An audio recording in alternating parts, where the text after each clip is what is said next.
your hands together for Malik Yakini.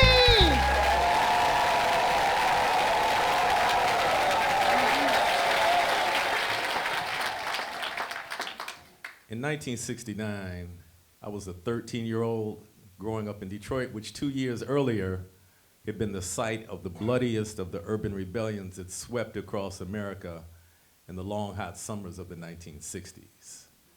I was attending post-junior high school in Northwest Detroit. I was in the 8th grade. Post was a hotbed of black consciousness and rebellion. One of the reasons it was such a hotbed of black consciousness and rebellion was because of the young black radical teachers who taught there. I was fortunate to have had 2 of them as my 8th grade teachers. Ronald McCombs taught social studies, and Melvin Peters taught English. The 2 were childhood friends from Huntington, West Virginia, who ended up at the same school in Detroit. Both had huge afros, and both were the epitome of cool. 1969 cool, y'all don't know about that. Often they combine their classes together to listen to a guest speaker, to watch a movie, or to listen to a record. On one such occasion, they combined their classes and had us listen to the entire LP recording of Malcolm X's speech, Message to the Grassroots, recorded at King Solomon Baptist Church in Detroit in 1963. I had heard of Malcolm before. I knew he was affiliated with the clean-cut brothers who came into the barbershop selling Muhammad Speaks, and I remember hearing about his assassination on the radio in February of 1965. But hearing Malcolm talk for the first time was life-altering for me. His grasp of history, his clear logic, and his unapologetically pro-black stance resonated with me and had a lasting impact until this day.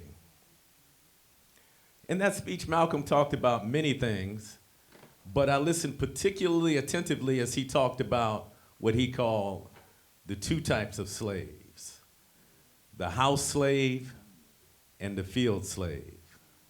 Malcolm said there were always more Negroes in the field than there were Negroes in the house. The Negroes in the field ate leftovers. The Negroes in the house ate high up on the hog. The Negroes in the field ate what was left of the insides of the hog. They call them chitlins nowadays, but back then they called them what they were, guts. Malcolm said, that's what you were, a gut eater. And some of you are still gut eaters. Malcolm's words caused me to reflect on the food of my childhood.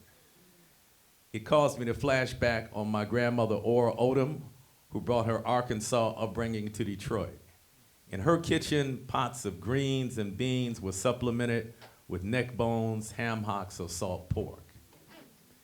Malcolm's words caused me to reflect on my mother, Evelyn Burton, who in spite of working a full-time job, found a way to prepare daily meals for my father, my brother, and I. She lovingly prepared and served greens, mashed potatoes, cornbread, pork chops, roast beef, fried fish, yellow squash, broccoli, green beans, navy beans, black-eyed peas, sweet potatoes, potato salad, spaghetti, casseroles, soups, and a host of other delights. But there was one food that I liked more than all others, and I was disappointed that my mother only prepared them once a year on New Year's Day. Chitlins. After an extensive cleaning ritual, the chitlins were taken down into the basement where we had a small stove, and they were boiled for several hours. Then they were brought upstairs to the kitchen to be doled out to family and guests. Like my mother and father, I liked eating mine with Frank's red hot sauce.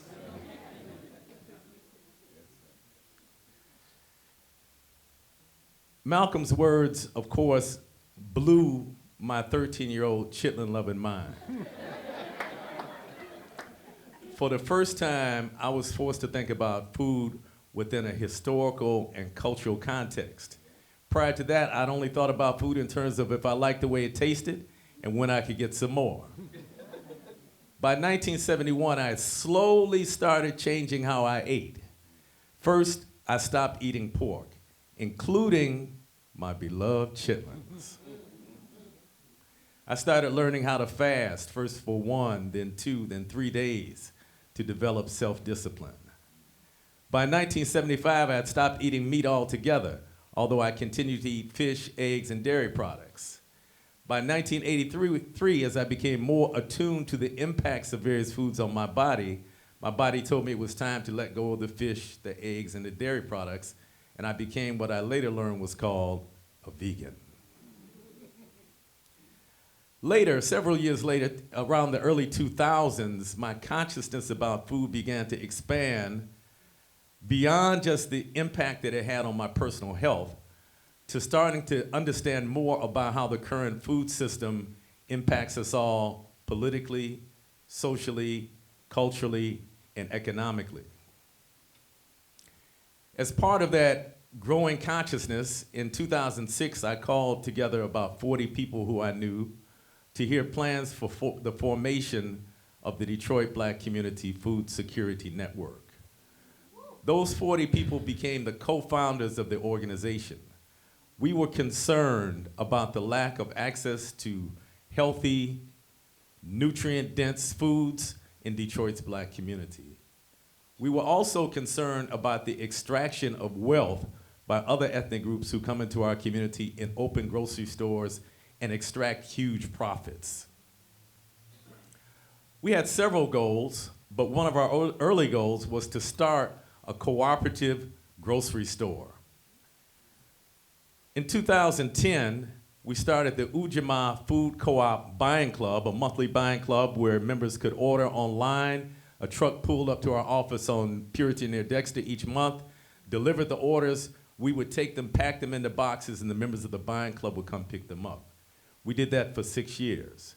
Also in 2010, we conducted a feasibility study to gauge the interest of the Detroit community on starting a food co-op.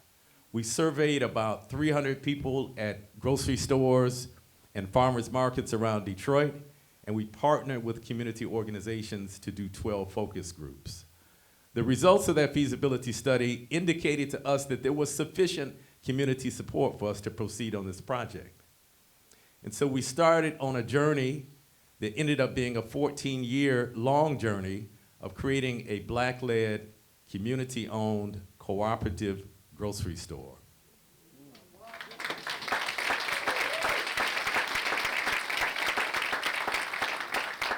In 2012, we realized we needed more minds wrapped around this project than just the staff of DVCFSN.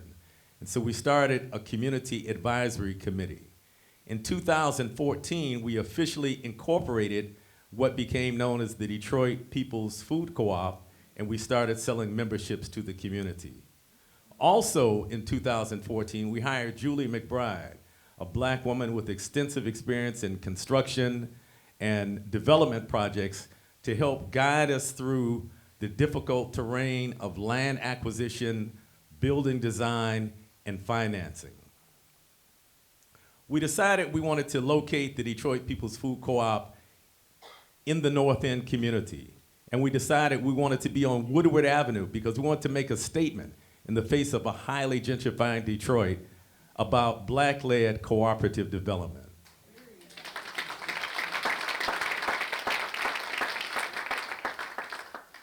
We started looking for buildings on Woodward Avenue in the North End that could accommodate everything we wanted to accomplish. But we couldn't find any existing buildings that could hold all of the functions we envisioned for the building. The grocery store, of course. We wanted commercial kitchens in the building. We wanted a large meeting space that could have banquets and meetings of various sorts. And we needed office space for the Detroit Black Community Food Security Network. Of course, any grocery store has to have sufficient parking to be successful. So we couldn't find any existing location that met all of those criteria, so we realized we would have to build a building from the ground up. We started trying to find land on Woodward Avenue to purchase to build that building. We had 4 failed attempts, where we bidded on properties and ended up not getting them, including one where the owner asked a particular price. We offered the price the owner was asking for, and rather than sell it to us, he took it off the market, put it back on the market in 6 months at double the price. In 2017, then City Council President Brenda Jones had heard me speaking about the co-op at some public event, and unbeknownst to me, had a conversation with Arthur Jemison, who at the time was the director of the City of Detroit's Housing and Revitalization Department. Brenda Jones said to Mr. Jemison, "I want this project to happen. Work with them to make it happen." And so after several meetings with Arthur Jemison, he made available to us for purchase the parcel on the southeast corner of Woodward and Euclid. So we had the land, or at least we secured the land, we didn't own it yet, for the actual building, but again, we needed the parking lot. We needed a 96-car parking lot. So we started entering into negotiations with the Detroit Land Bank Authority, which resulted in us getting a hold and maintenance agreement for 9 parcels on East Euclid, just east of Woodward. But there were 2 more parcels that we needed that were in the footprint of the parking lot in order to acquire all of the land that we needed for the project. These 2 parcels were owned by a speculator from New York, and he sold them to us, but sold them to us at an inflated price. He had us over a barrel, frankly. After purchasing the properties, we still had to pay an additional $14,000 to have a dilapidated house demolished that was on one of the properties. But nonetheless, we had assembled all of the land that we needed for the project. In 2017 also, we partnered with Develop Detroit Incorporated, headed by a black woman, Sonia Mays. They are a nonprofit real estate development firm, and they brought to the project additional credibility, additional expertise, and also additional connections. We formed a joint venture and agreed to jointly build, develop, and own the building, the Detroit Food Commons. In 2019, though, although things were moving smoothly with the Detroit Food Commons project, the organization that I was heading, the Detroit Black Community Food Security Network, was having some problems. We're having some internal problems. In fact, specifically, we were having problems related to the oversight of our finances. Some of the folks who were responsible for that weren't totally on their job. And we had some reports that were submitted late to grantors, and it put us in a bad standing. Our main funder, in fact, froze funding that had been allocated for us, and we were finding ourselves in a very difficult financial situation. By December of 2019, frankly, we were flat broke. I had to borrow money from friends to make the payroll, the 2 payrolls for December. By January of 2020, it became clear I was going to have to lay off staff. I laid off all of the staff except for one who worked half-time, who was reduced to half-time, and myself, whose hours were reduced to quarter-time. Also around that time, our project manager, Julie McBride, passed after a series of health challenges. We were in a very difficult situation. I asked Develop Detroit if they would take over the project management responsibilities that Julie had been handling, and they agreed to do that. So that was one problem solved. We had a meeting in March, a very tense meeting with our primary funder, and after that meeting, we were able to get funds to start flowing again, just in time for the pandemic. So we brought our staff back, but we had to make various adjustments to our policies in order to continue operating our farm, D-Town Farm, and also in terms of how we operated our office. So we had the land assembled, we had the team in place, now we had to get the money. We had been meeting for several years with local foundations, and by early 2020, with the help of Sarita Scott, who was then heading the Detroit office of the Kellogg Foundation, we were able to assemble a group of several local foundations, which resulted in those foundations committing $6 million in grants or low-interest loans to the Detroit Food Commons project. We were then able to leverage that $6 million to get the additional financing that we needed for the project. By December of 2021, we had all of the commitments in place for the project, which by the way, once we counted the additional cost by the supply chain, because of the supply chain issues we were having during the pandemic, the cost of lumber and steel went up significantly. But the final cost of the project was $22.6 million. In April of 2022, we had a fabulous groundbreaking for the Detroit Food Commons. In fact, city officials attending the groundbreaking said they had never seen that level of community support for any community project. And shortly after that, we saw all of the heavy equipment come out and digging began and bricks going up, and this dream that we had worked for so long coming into fruition. On May 1st, 2024, last year, the Detroit People's Food Co-op opened to a great outpouring of community joy.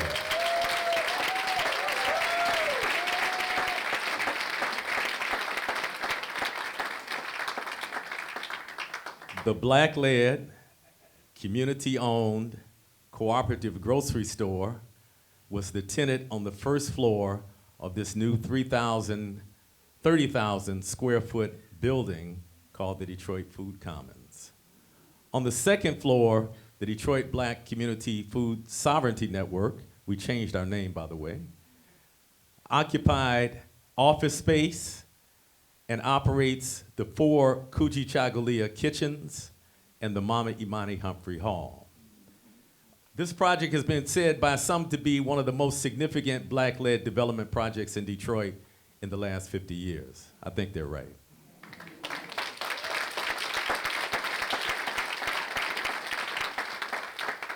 As executive director of the Detroit Black Community Food Sovereignty Network, I was responsible for leading the planning and implementation of all of the steps related to the Detroit Food Commons, along with our team, let me be fair. But as the executive director, I had the primary responsibility.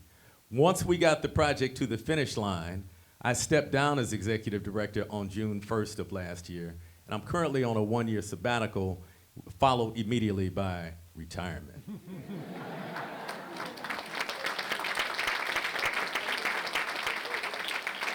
So on June 1st of last year, I passed the leadership baton to 2 brilliant Black women, Gianna Cheers and Shakira Tyler, who are serving as co-executive directors of DBCFSN.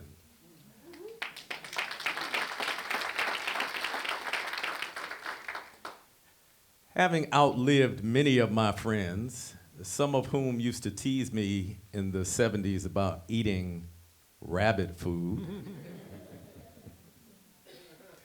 I still don't eat chitlins.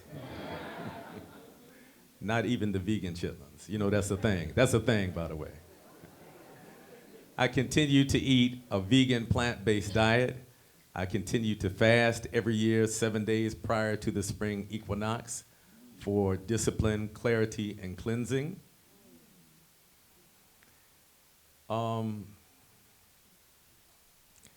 And so I continue to be passionate about the work that I've been doing for the last several years, and that work is revolving around making sure that everyone has access to high quality, nutrient-dense food, regardless of their zip code. I'm also passionate about developing a Black food sovereignty movement that embraces Black communities globally, where Black communities build the power that we need to feed ourselves and to benefit economically from the production, distribution, and retail sale of the food that we consume. To do anything less is to condemn future generations to continued poor health, dependence, and exploitation. Meanwhile, you can support the Detroit People's Food Co-op on Woodward and Euclid by shopping there regularly.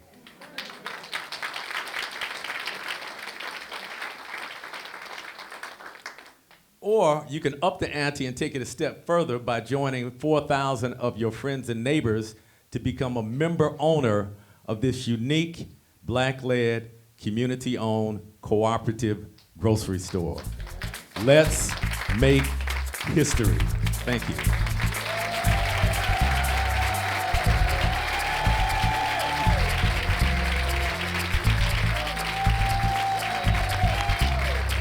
Malik Yakini.